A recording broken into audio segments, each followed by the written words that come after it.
विजय शिवपुत्र कुमार कार्तिकेय की जय। महाशक्तिशाली पार्वती नंदन कुमार कार्तिकेय की जय।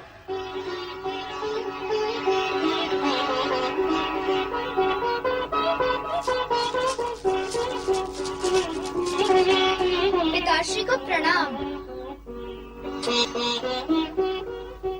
प्रणाम माता।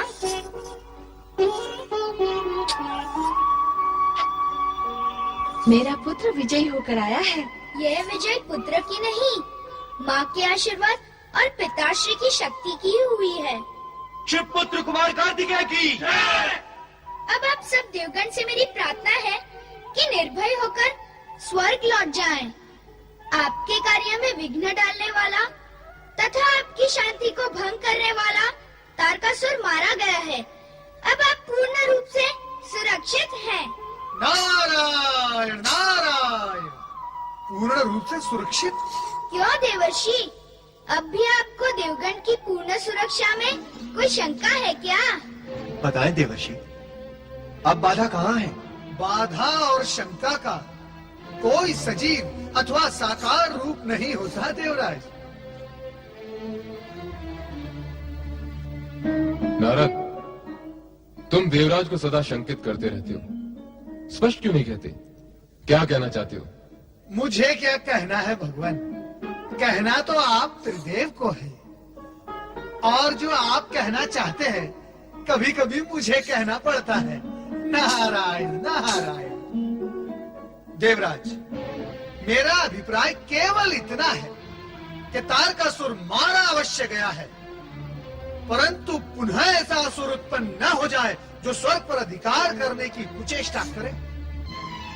देवर्षि, आपके विचार, गणना अथवा मत से भविष्य में ऐसी कोई संभावना है क्या? नारायण नारायण। देवराज, आप संकेत समझने का अभ्यास करें। यदि अग्नि में हाथ डाला न जाए तो उसके जलने का प्रश्न ही नहीं उठता। और यदि अग्नि में हाथ डाल ही दिया जाए तो उसके सुरक्षित रहने की संभावना समाप्त हो जाती है देवराज। देवराजेंद्र, नारद ये कहना चाहते हैं कि सुकर्म का फल शुभ तथा कुकर्म का फल अशुभ होता है। हमारे विचार, कर्म और उद्देश्य के सुर जब बेसुरे हो जाते हैं तो कब, कैसे और कहां से असुर उत्पन्न होकर हमें कष्ट देने लगते हैं, हमें इसका ज्ञान ही नहीं होता।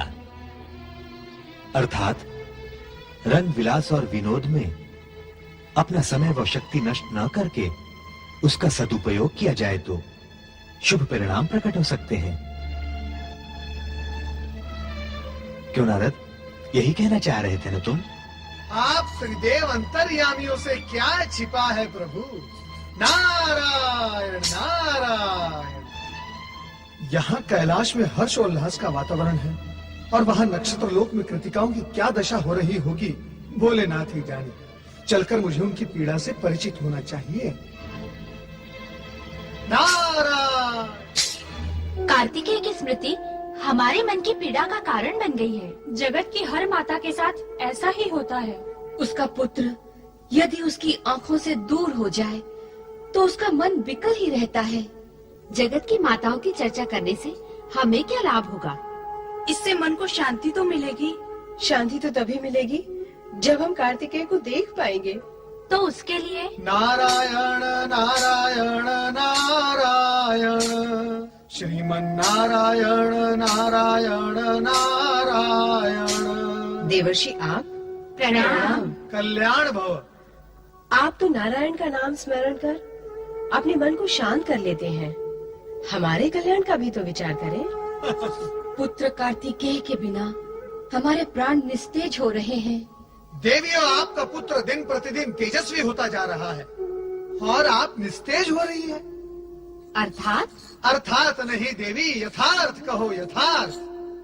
आपके पुत्र कार्तिकेय ने महाबली तारकासुर का वध करके असुर सेना पर विजय प्राप्त कर ली है। देवलोक से लेकर कैलाश तक उनकी जय जयकार हो रही है। नारायण नारायण। कार्तिकेय ने तारकासुर को धराशायी कर दिया।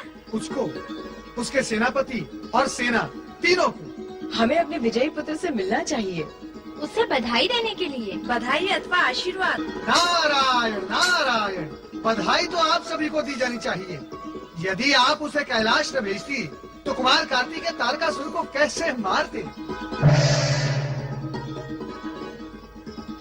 अब हमें अविलंब कैलाश चलना चाहिए। तो विलंब किस लिए? चलो।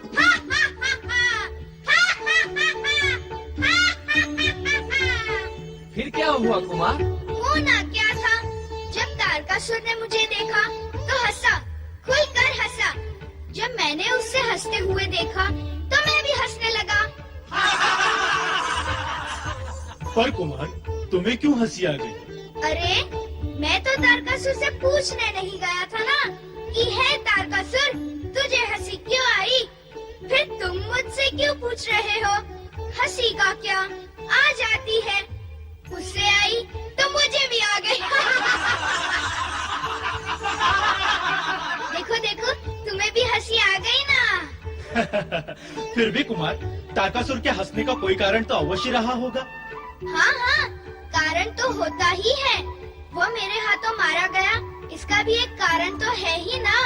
वह ये समझकर हंसा होगा कि ये छोटा सा नन्हा मुन्ना बालक उस महाकाल से कैसे युद्ध करेगा। पर कुमार, तुमने तो उससे युद्ध भी किया और उसे मारा भी। यह ज्ञान तो तुम्हें है, उसे तो नहीं ना। वो तो मारा गया। उसे क्यों नहीं?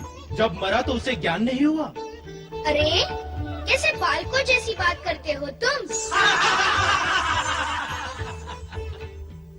अरे, बालक तो मैं भी हूँ। हाँ, मेरे द्वारा प्रहार किए हुए अस्त्र से वो मरा। जब वो मरा तब उसे ये ज्ञान तो नहीं रहा ना कि वो मर गया है। कैसी दुर्गति हुई उसकी। युद्ध आरंभ हुआ उसकी हंसी से और अंत हुआ उसकी मृत्यु से। अहंकारवश हंसने का परिणाम यही होता है। नारायण नारायण। देवऋषि को प्रणाम। ऋषि को प्रणाम। कल्याण भव, आयुष्मान भव। आसन ग्रहण करें देवऋषि।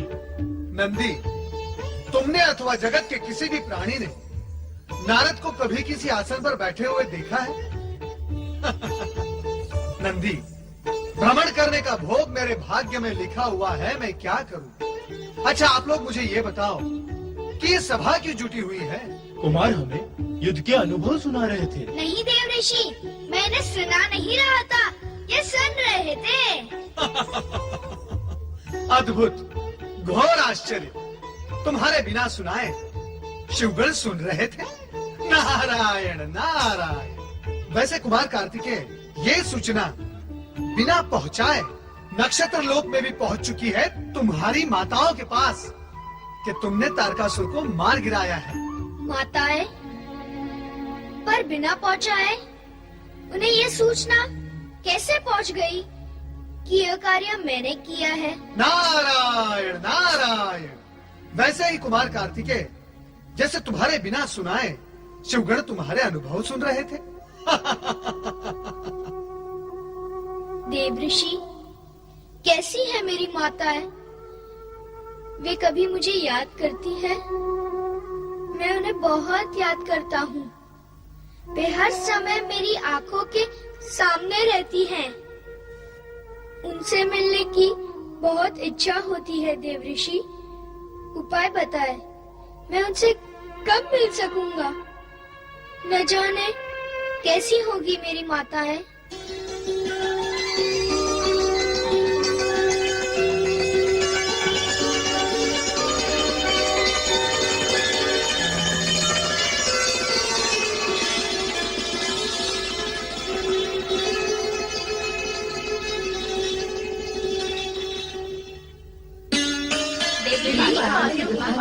हमारा शत प्रणाम।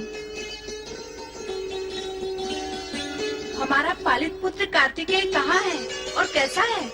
पालित क्यों कहती हो? वो तो तुम्हारा ही पुत्र है। रहता अवश्य मेरे पास है, पर तुम सभी को याद करता है और बातें भी तुम्हारी ही करता है। हमारी बातें करता है? मेरे पास जब बैठता है तो उसके अतिरिक्त और कुछ नहीं करता। बता रहा था कि 6 माताओं के अनुसार 6 रानियों का राजा बनना तय किया था।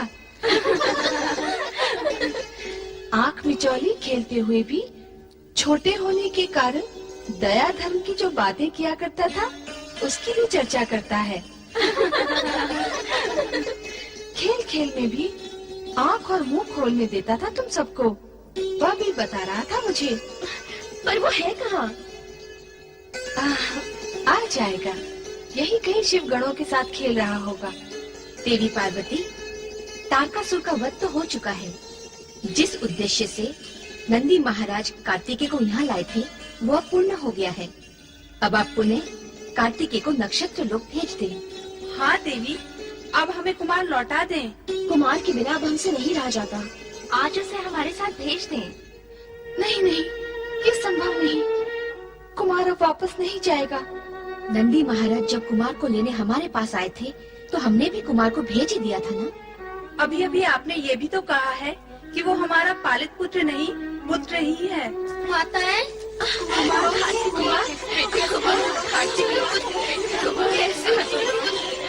कैसे हो तुम कैसे हो कुमार? पहले आप सब बताएं, आप कैसे हो?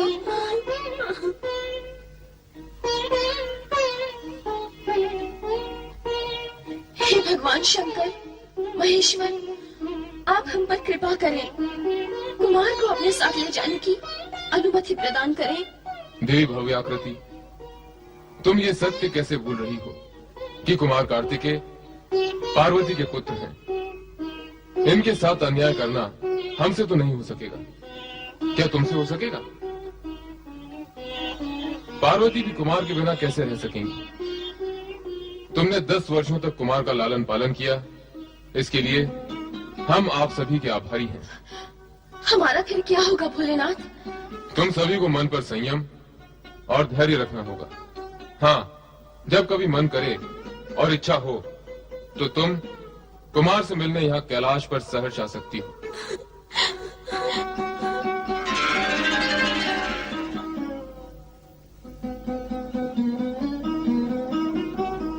माताओं, मैं जहाँ भी रहूंगा सदा आपके पास ही रहूंगा। मेरा नाम तो आपके नाम से ही जुड़ा है। कृतिकाओं का अर्थात आपका पुत्र होने के कारण मैं कार्तिकेय हूँ। तुम सदा प्रसन्न रहो, हम सब यही चाहती हैं।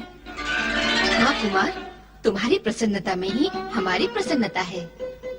और हम सबकी प्रसन्नता के लिए मेरी ये इच्छा है कि आप सभी कृतिकाएं कुमार के विजय स्वागत में भाग लेकर उसकी आरती उतारने में मेरा साथ दें। हाँ देवी, हम सभी आपका अवश्य साथ देंगे।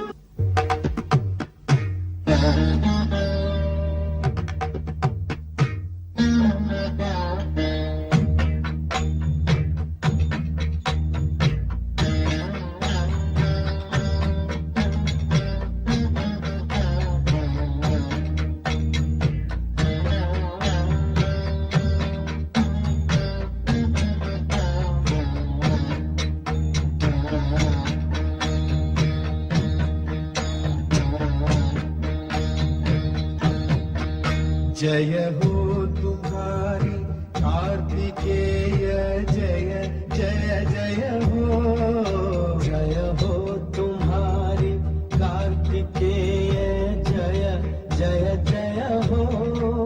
जग सुखकारी मंगलमय हो। कार्तिकेय जय हो। जय हो तुम्हारी कार्तिकेय, जय जय जय हो।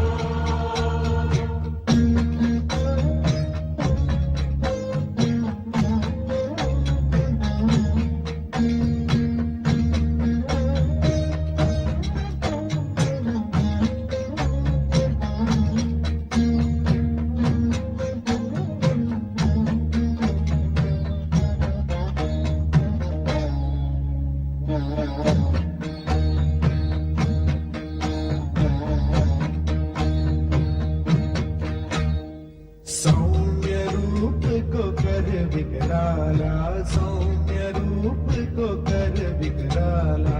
तारकासुर का वध कर डाला।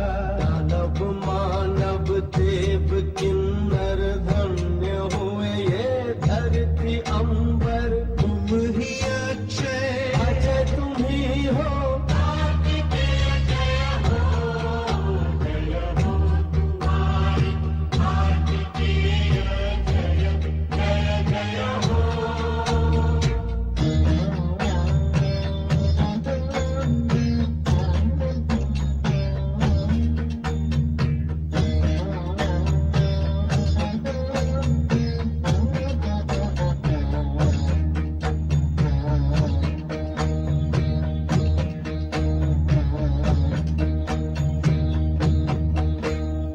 नेत्र पुंज हो शिव शक्ति के, नेत्र पुंज हो शिव शक्ति के। तुम हो साधन जग मुक्ति के। परम तत्व पर ब्रह्म बालक तुम हो दाता सुखदायक। शालीनता का परिचय तुम हो। कार्तिकेय जय हो। जय हो तुम्हारी कार्तिकेय, जय जय जय हो।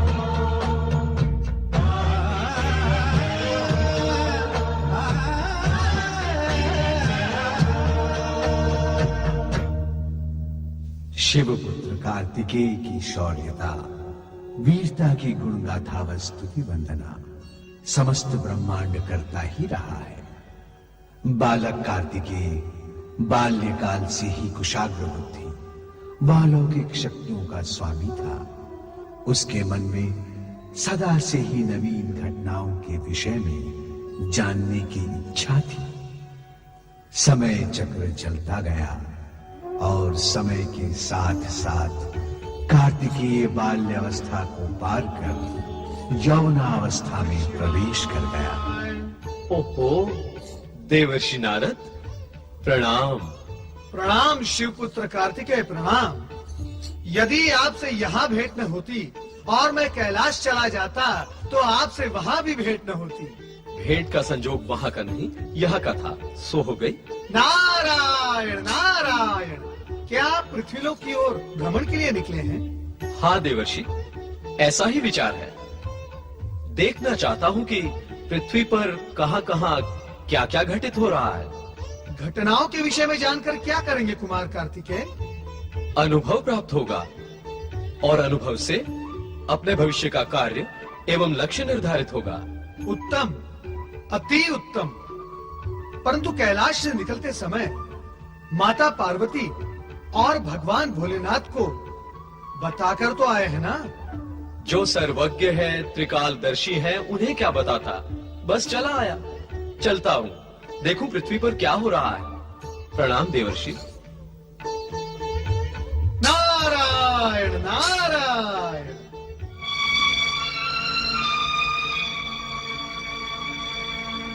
महादेवी, कुमार कार्तिकेय कहीं दिखाई नहीं दे रहे हैं। हमने कैलाश पर सब कहीं देखा, पर वे कहीं नहीं मिले।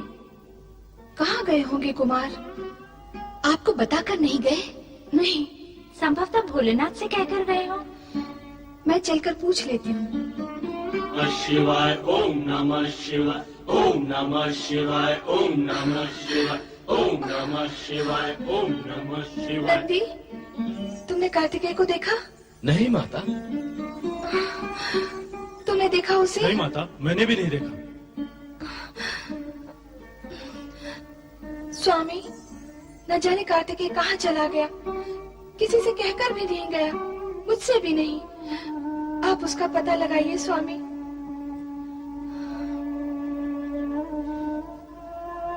शांत हो जाओ देवी। कार्तिकेय भ्रमण के लिए गया है, लौट आएगा। चिंतित होने की आवश्यकता नहीं। वह आपसे कहकर गया है? नहीं, कहकर तो नहीं गया। अर्थात आप अपनी दिव्य दृष्टि के बल पर ये कह रहे हैं कि वह भ्रमण पर गया है? हाँ देवी, ऐसा ही है।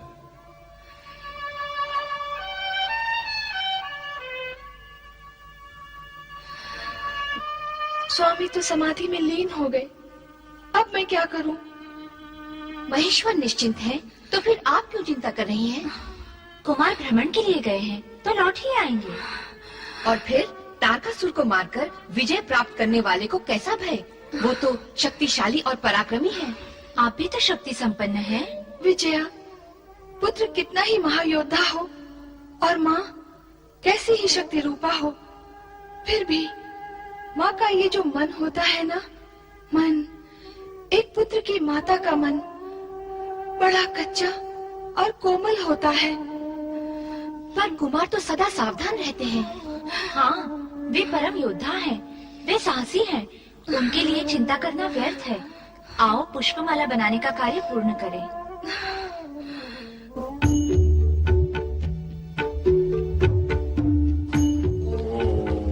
नमः शिवाय, ओम नमः शिवाय, ओम नमः शिवाय, ओम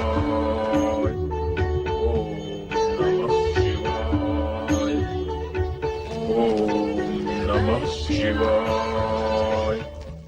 ओम नमः शिवाय, ओम नमः शिवाय,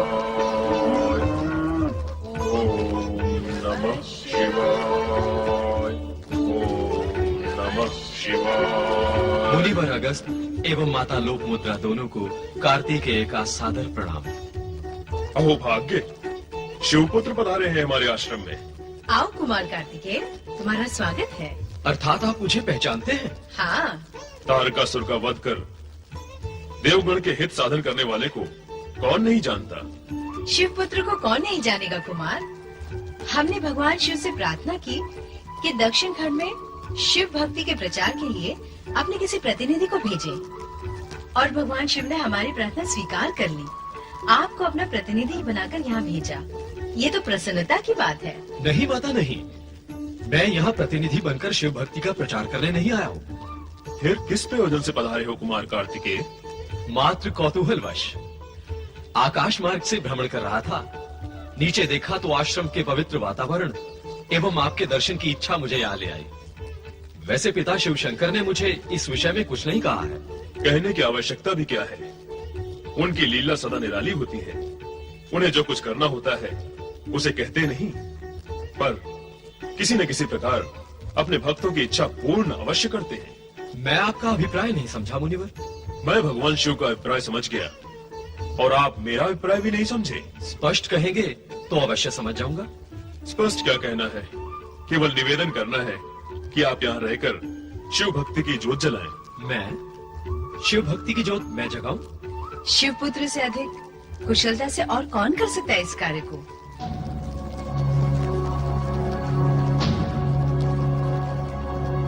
कुमार, शुभ कार्य में विचार कैसा? मुनिवर, आपकी कामना पूर्ण अवश्य होगी, पर उसमें समय लगेगा। इस समय मुझे आप आज्ञा दीजिए। कारण? मैं माता पिता की आज्ञा लिए बिना ही भ्रमण के लिए निकल गया था। यहाँ स्थापित होने के लिए भी मुझे उनकी आज्ञा की आवश्यकता होगी। अवश्य। माता पिता के आज्ञा से किए गए कार्य ही शुभ, सफल और सुखदायी होते हैं। तुम अपने माता पिता की आज्ञा लेकर आओ, हम तुम्हारी प्रतीक्षा करेंगे। प्रणाम मुनिवर। प्रणाम माते। आपकी यात्रा मंगलमय हो। धन्यवाद मुनिवर। मुझे जल्दी पहुंचना है, माता चिंतित होंगी। ओम नमः शिवाय। आप किस चिंता में डूबी हुई हैं? क्या हो गया है आपको? पुत्र जब आंखों के सामने ना हो और माँ को यह भी पता ना हो कि इस समय वह है कहाँ, तब जो कुछ भी होता है वही मुझे भी हुआ है। आप व्यर्थ ही चिंता कर रही हैं देवी। कुमार शीघ्र ही लौट आएंगे। आज तो अब तक आपने स्नान भी नहीं किया। दोनों कार्य एक साथ करना कैसे संभव किया जाए? दोनों कार्य? कौन से दोनों कार्य? स्नान करना और कार्तिकेय की चिंता करना। दोनों कार्य एक साथ नहीं कर सकती तो एक एक करके तो कर सकती हैं। पहले आप स्नान कर लें। और तब तक कुमार भी लौट आएंगे तो चिंता करने का दूसरा कार्य करने की आपको आवश्यकता ही नहीं रही। चले स्नान के लिए। हाँ, तुम दोनों चलकर तैयारी करो, मैं आती हूँ। चलो। नंदी, नंदी। जी माता। नंदी, मैं स्नान गृह में जा रही हूँ। तुम यहीं द्वार पर खड़े रहकर पहरा लगाना और सावधान, किसी को भीतर ना आने देना। मेरे होते हुए भीतर आने का कौन दुस्साहस करेगा? उचित है, ध्यान रखना।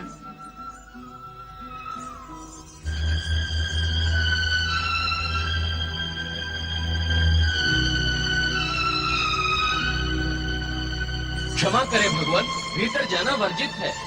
क्या कहा? मेरा भीतर जाना वर्जित है? तू अपनी सुध बुध और चेतना में तो है, तुझे ध्यान ही नहीं किससे कह रहा और क्या कह रहा है। मैं देवाधिदेव शिव शंकर से कह रहा हूँ, महादेवी के आदेश के वश में होके कह रहा हूँ। उनका आदेश है कि किसी को भी भीतर न आने दिया जाए। निर्बुद्धि, मेरी गणना तो किसी में करता है। मैं महादेवी का पति हूँ। ये सत्य तो संपूर्ण जगत जानता है स्वामी, किंतु मैं तो महादेवी की आज्ञा का पालन कर रहा हूँ। केवल महादेवी की आज्ञा का पालन कर रहा है, महादेव की आज्ञा का नहीं। अवश्य करूँगा। तो मैं तुझे आज्ञा देता हूँ, मेरे मार्ग से हट जा। ऐसी आज्ञा ना दे भगवान, जो महादेवी की आज्ञा का विरोध करे। मेरा सेवक बनता, मुझे स्वामी कहता है और आज्ञा मानता महादेवी की। मैं तो आप दोनों का सेवक हूँ, मुझे धर्म संकट में ना डाले भगवान।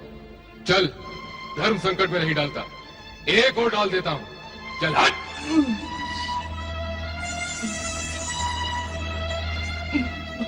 माता पार्वती, क्षमा करना।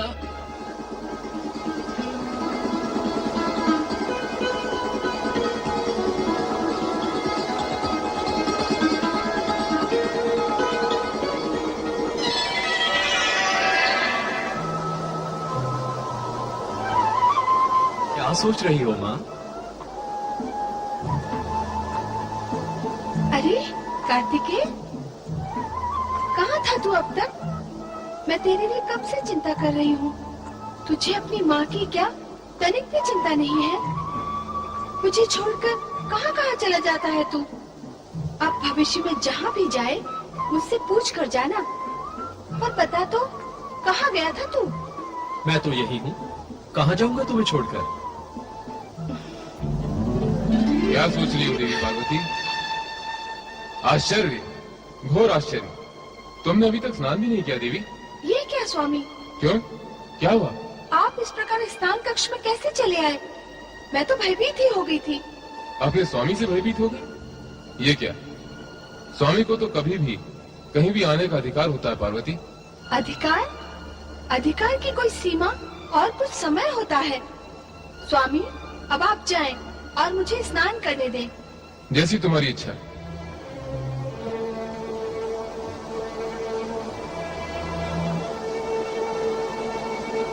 नंदी, नंदी। आज्ञा करे माता। आज्ञा नहीं, प्रश्न करना है। जब तुम जानते थे कि मैं स्नान कर रही हूँ, तो अपने स्वामी को भीतर आने से रोका क्यों नहीं? रोका था माता। रोका था? किसे रोका था और कौन रोका? वे तो भीतर आ गए थे, फिर रोका कब और किसे? इसे तुम रोकना कहते हो? मैंने उन्हें रोकने का प्रयत्न किया था और उनसे ये भी कहा था कि माता पार्वती स्नान कर रही है, भीतर ना जाए भोलेनाथ। पर क्या? पर वो मुझे धकेल कर भीतर चले गए। ऐसे में मैं और अधिक क्या कर सकता था? वे मेरे स्वामी हैं, मैं उनका सेवक। तुम उनके सेवक हो? यदि मेरे सेवक होते तो तब भी क्या धक्का मारने से हट जाते और उन्हें भीतर आने का मार्ग दे देते? बोलो, उत्तर दो। कहा तो मैंने भी था कि देवी स्नान कर रही है, पर महादेव ने इस पर ध्यान ही नहीं दिया। भला हम उन्हें कैसे रोक सकते थे? माता, देवादिदेव को रोकने का साहस कौन कर सकता है? तुम सभी विवश और असहाय हो, तो तुम सब जाओ यहाँ से। हमारे चले जाने से क्या समस्या हल हो जाएगी? कैसी समस्या? सुरक्षा की समस्या। कल फिर इसी प्रकार की घटना घट सकती है। महादेव तो आपके पति है, इसलिए ये घटना इतनी दुखद नहीं हुई। अन्य कोई होता अथवा भविष्य में कोई हुआ तो? सुरक्षा की व्यवस्था आवश्यक है। एकांत सुरक्षा के लिए किसी विशेष व्यक्ति को ही नियुक्त करना होगा। यहाँ तो सब महादेव के गण हैं, उनकी सेवा में है। आपका कोई गण नहीं जो आपकी सेवा सुरक्षा करे। नंदी आपका गण होता तो क्या सरलता से महादेव को प्रवेश करने देता? स्वामी की स्वामी भक्ति में स्वामिनी की सुरक्षा का कर्तव्य पूर्ण करने में वह चूक गया। ठीक कहती हो तुम दोनों। मुझे इस विषय में गंभीरता से विचार करना ही होगा। विचार नहीं, कार्य करना चाहिए। आप कुमार कार्तिकेय को अपनी सुरक्षा का कार्य क्यों नहीं सौंप देती? वो आपका प्रिय पुत्र है। कार्तिकेय? वो तो पहले शिव पुत्र है, फिर माता का पुत्र है, फिर वो एक स्थान पर रहता भी तो नहीं, स्थान स्थान पर भ्रमण करता ही रहता है। मुझे इस विषय में कुछ उपाय करना ही होगा।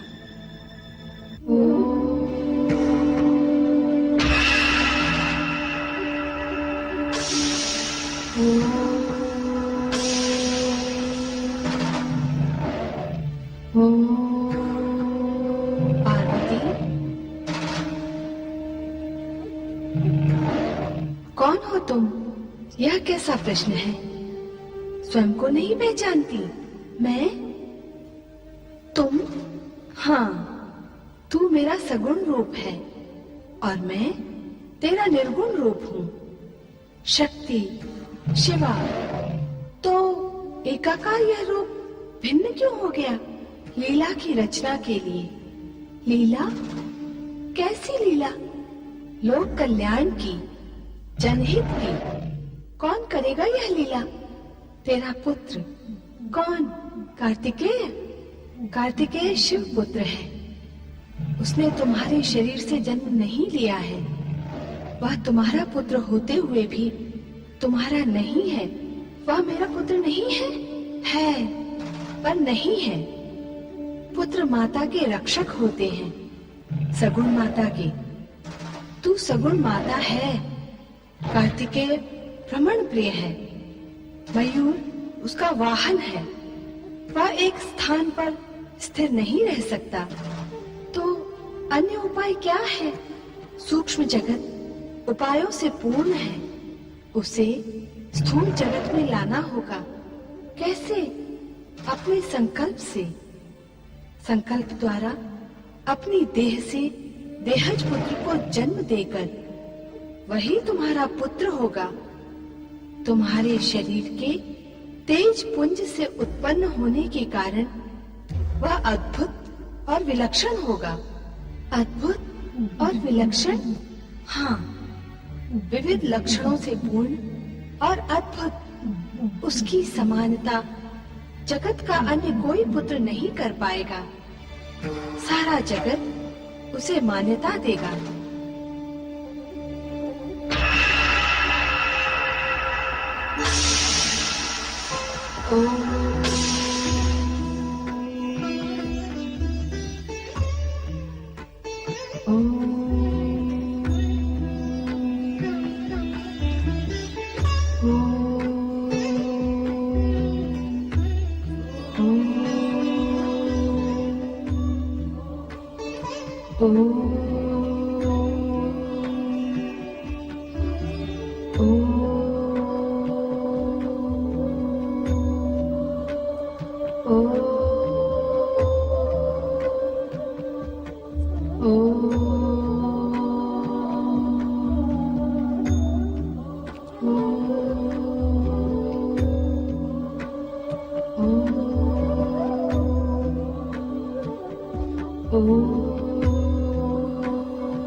प्रणाम माते।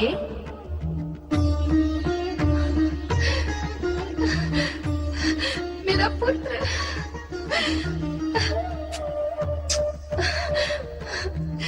वत्स, तुम मेरे पुत्र हो। यह मुझसे तुम्हारा निकटतम संबंध है जो कि जगत में होता है। मैं तुम्हारी माता और तुम मेरे पुत्र हो। संबंध और निकटता तो मैं पहले से ही जान चुका था माते, इसीलिए तो मैंने आपको माते कहकर प्रणाम किया।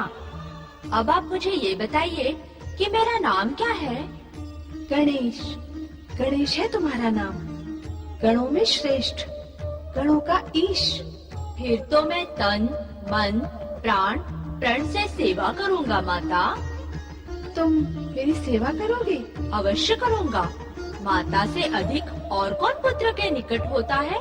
इस निकटता की रक्षा के लिए पुत्र का कर्तव्य ही होता है कि वह अपने माता की सेवा करे। मैं भी यही करूँगा। ये लो दंड। इससे क्या होगा माता? इस दंड से तुम्हें दंड देना होगा। किसे? जो भी अनाधिकार रूप से अथवा मेरी आज्ञा के बिना मेरे कक्ष में प्रवेश करने का प्रयत्न करे, उसे। जैसी आपकी आज्ञा माता। तुम्हें सतर्कता पूर्वक यहाँ पहरा देना होगा, कोई भी भीतर प्रवेश न कर पाए। आपकी आज्ञा का पालन करूँगा माता। जय माता की।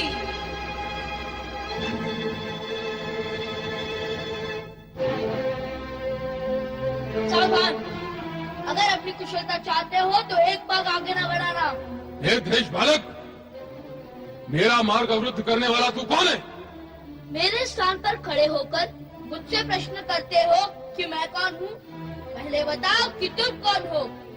मैं महादेव हूँ। मुझे भीतर जाना है। आप महादेव हो, आदिदेव हो या परम देव हो अथवा देवों के भी देव हो, इससे मुझे कोई संबंध नहीं। मैं आपको भीतर नहीं जाने दूंगा। क्यों? माता की आज्ञा है। कौन हो तुम और कौन है तुम्हारी माता? जो मेरी माता के विषय में नहीं जानता वो कुछ भी नहीं जानता, और जो कुछ भी नहीं जानता उसे मैं नहीं मानता। अत्यंत प्रिय बालक हो तुम। बालक अवश्य हूँ, पर अपने नियम का कट्टर पालक हूँ, और उनमें से भी नहीं हूँ जो अपनी प्रशंसा सुनकर अनुचित कार्य करने वालों को अनुचित ढंग से मार्ग दे देते हैं। ये तो तुम्हारी कर्तव्य निष्ठा है। अब मुझे भीतर जाने दो।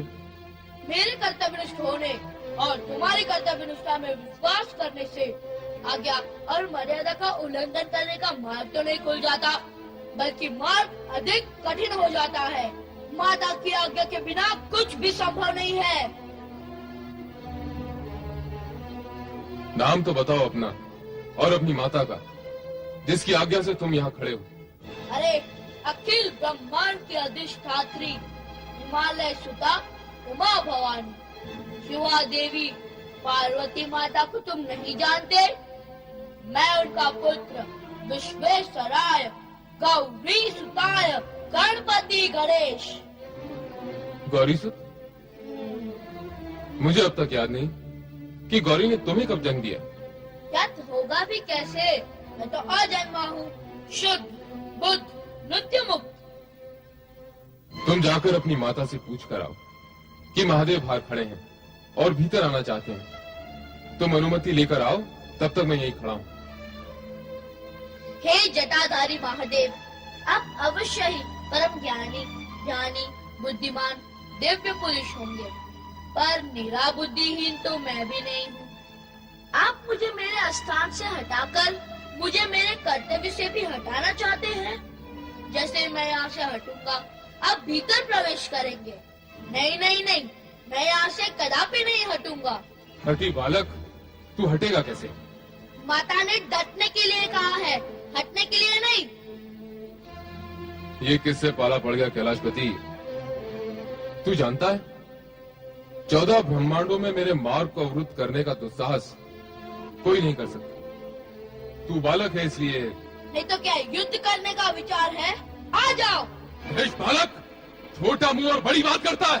बड़ों के मुंह से बड़ी बात निकलेगी नहीं, छोटों के मुंह से आप बड़ी बात निकालने दोगे नहीं तो बड़ी बात जाएगी कहाँ? वैसे युद्ध के विषय में क्या विचार है? वाचाल, हट जा नहीं तो। बालक पर वार करना उचित नहीं। मेरे गण तुझे मेरा विचार बताएंगे, मेरे गण तुझे सद्बुद्धि देंगे। गणेश को गण सुबुद्धि देंगे। ओम नमः शिवाय ओम बंद करो ये सब। आप क्रोध में हैं स्वामी? क्रोध का कारण है, इसलिए क्रोध में हूँ। क्या कारण है भगवान? वो दुष्ट बालक जिसने हमारा मार्ग रोका है। वो बालक कौन है भोलेनाथ, और कहाँ उसने आपका मार्ग रोका है? नंदी, तुम्हारी भी मति मारी गई है।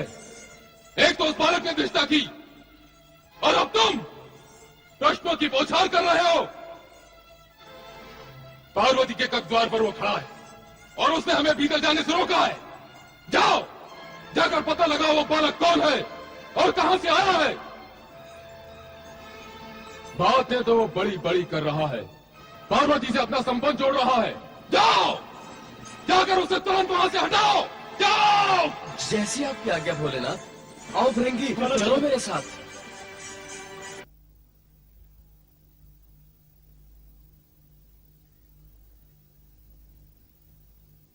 जय माता की।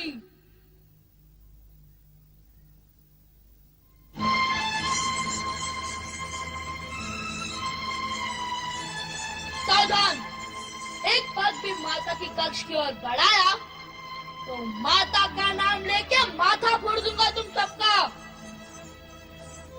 बालक तो बड़ा उद्दंड है। उद्दंड नहीं, हाथ में दंड है, और ये दंड मर्यादा का उल्लंघन करने वालों को दंडित करने के लिए है। बातें तो बड़ी बड़ी करता है, पर तू है कौन? तुम्हें छोटी छोटी बात सुनने का चाव है क्या? इतना बड़ा शरीर बड़ी बात नहीं झेल सकते, तो फिर तू मेरा बड़ा प्रहार क्या झेल सकेगा? मैंने पूछा कौन है तू? चिल्ला मत। ये आवश्यक नहीं कि मैं तेरे हर प्रश्न का उत्तर दूं।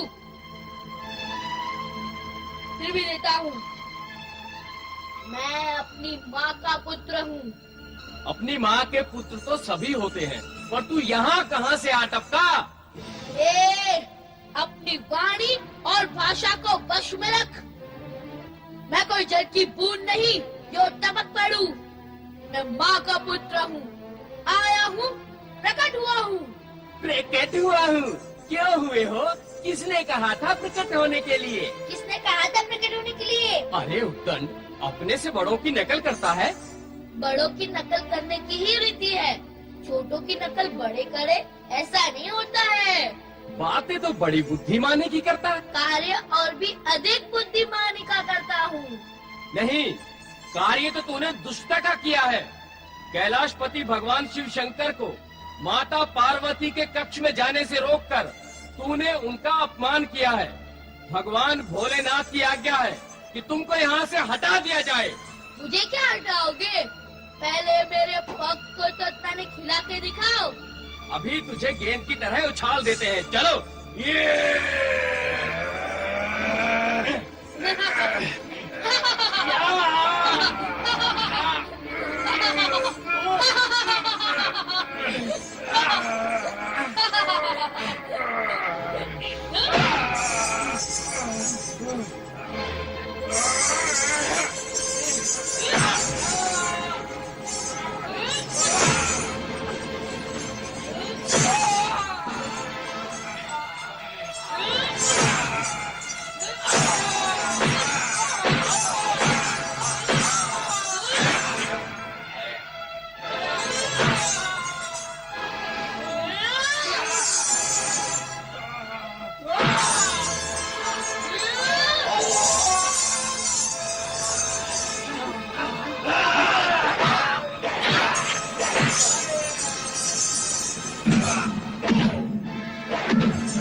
जया, ये चित्कार कैसा है? देखती हूँ कैसी चित्कार है।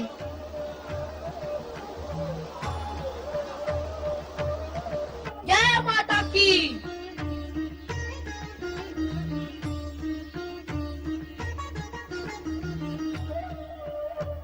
कौन हो तुम?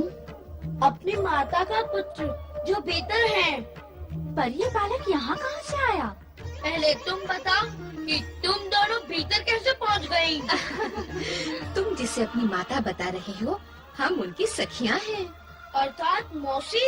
हाँ। एक माँ दो मौसी।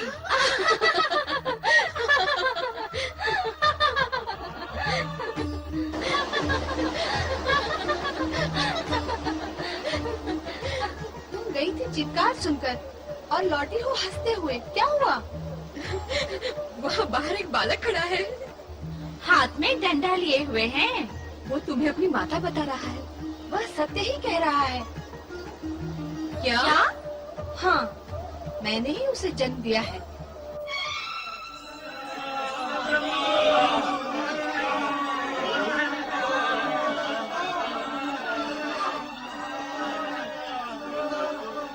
एक बालक के हाथों पिट गए तुम सब। लाज आनी चाहिए तुम्हें। स्वामी, वो कोई साधारण बालक नहीं है। तो तुम क्या साधारण गण हो? उसके पास अद्भुत और अलौकिक शक्ति है। तुम्हारी शक्ति कहाँ गई? जाओ, जाकर तुरंत उसे पार्वती के द्वार से हटाओ। जाओ। भगवान, वो फिर भी न माना तो देवी पार्वती से कहो उसे वहां से हटाए। जाओ। इस बार तुम निकट आए या कक्ष की ओर बढ़ने का दुस्साहस किया तो मैं तुम सबको उठाकर फेंक दूंगा।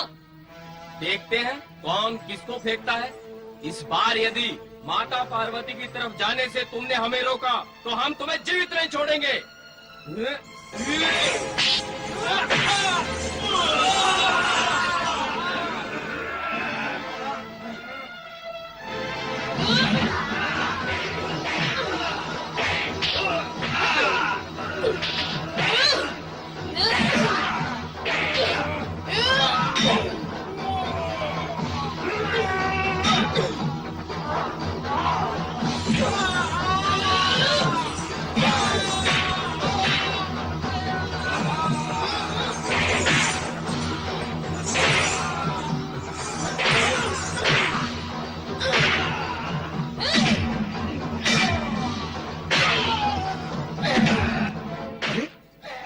कैलाश पर कैसी विचित्र लीलाएं हो रही हैं और भगवान शिव मौन है। देवर्षि, मेरा विचार है कि हमें तुरंत कैलाश पर चलकर स्थिति का ज्ञान करना चाहिए। उचित है देवराज। चलो हम शिवजी से ही पूछते हैं ये क्या हो रहा है, क्यों हो रहा है। नारायण नारायण। कैलाशपति देवाधिदेव भगवान शिव शंकर की जय। हे भोलेनाथ, कैलाश पर यह कैसा उत्पात और आर्तनाद छा रहा है, आप इसे रोकते क्यों नहीं? प्रयत्न तो कर रहे हैं। पार्वती के कक्ष के बाहर एक उत्पाती बालक डंडा लिए खड़ा है। ना वो हमें भीतर जाने दे रहा है, ना गण को। अब एक बालक पर हम अपनी शक्ति का प्रयोग कैसे करें?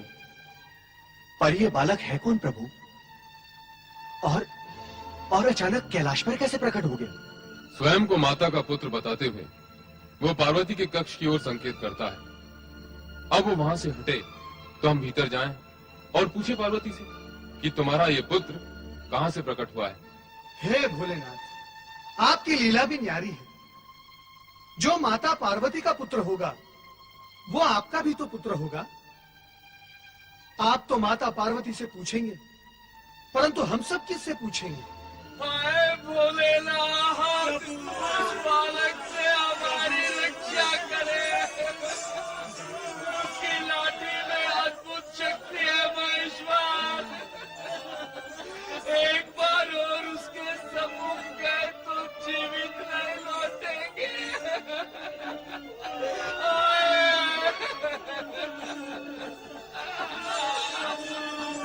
शांत हो जाओ नंदी महाराज, शांत हो जाओ।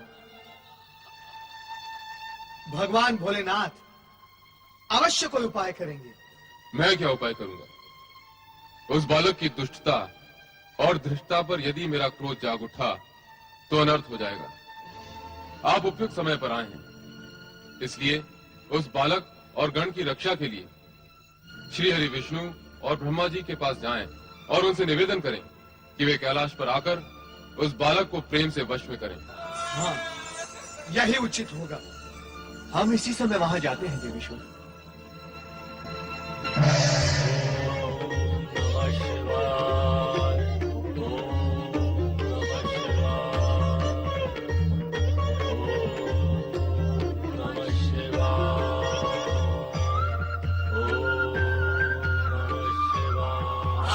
सरस्वती को प्रणाम, परम पिता ब्रह्मदेव को प्रणाम।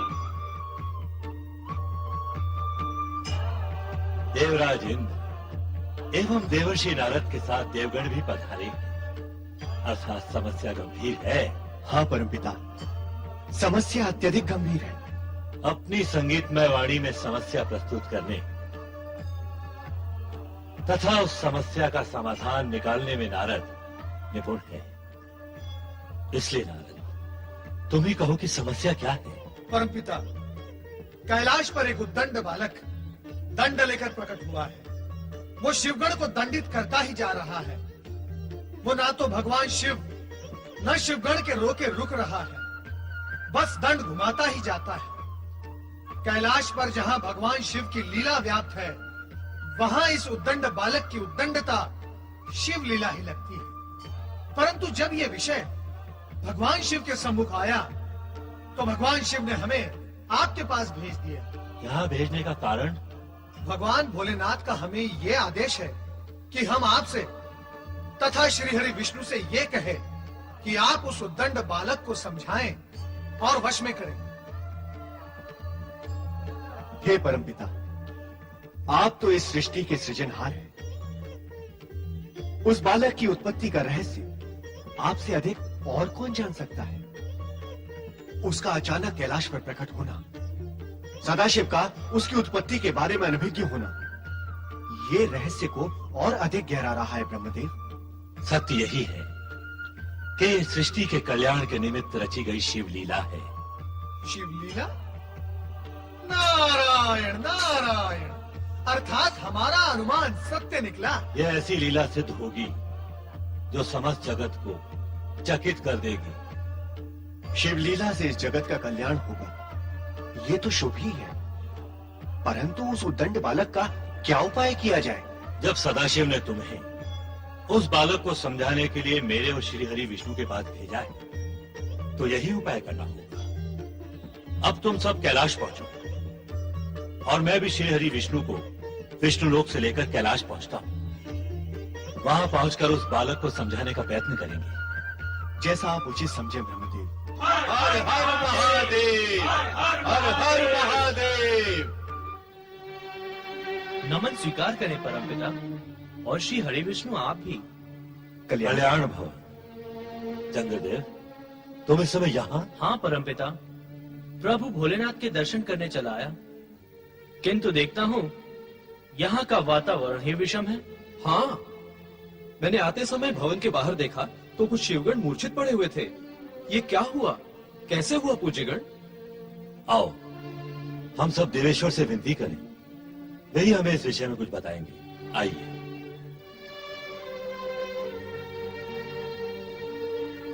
ओम नमो भगवते रुद्राय। महेश्वर, कहाँ है वो उद्दंड बालक? पार्वती के कक्ष के बाहर खड़ा है।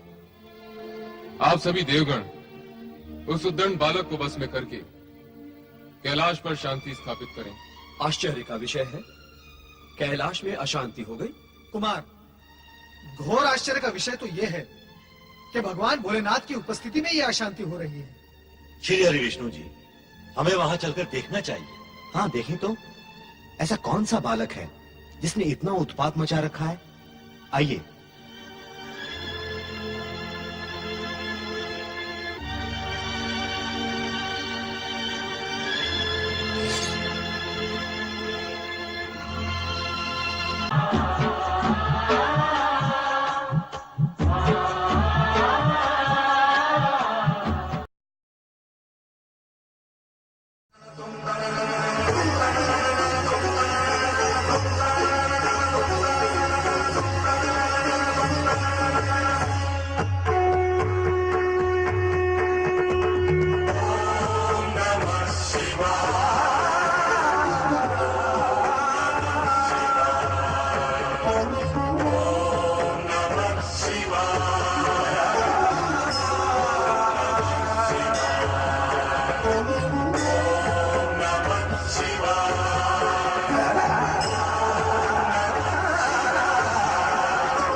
नमः।